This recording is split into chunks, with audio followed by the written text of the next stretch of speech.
मोठी बातमी.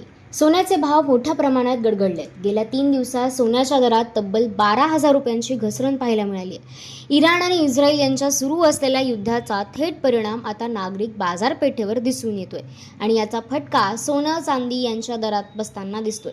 शुक्रवारी सोनं जवळपास 7,000 घसरलं. शनिवारी पुन्हा 2,000 घसरण झाली आणि आज रविवार म्हणजे 22 मार्च 2026 रोजी तब्बल 3,000 घसरण नोंदवली आहे.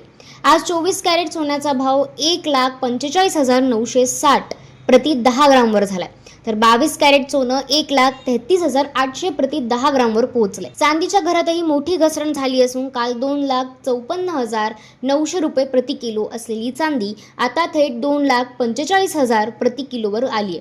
देशातील दिल्ली, मुंबई, पुणे आणि कोलकाता या शहरांमध्ये जवळपास सारखेच दर पाहायला मिळतात, तर चेन्नईमध्ये सोन्याचे दर थोडे जास्त आहेत. युद्धजन्य परिस्थितीमुळे बाजारपेठेत मोठी अस्थिरता निर्माण झाली असून त्यामुळे सोनं आणि चांदीच्या दरातही घसरण होताना दिसते.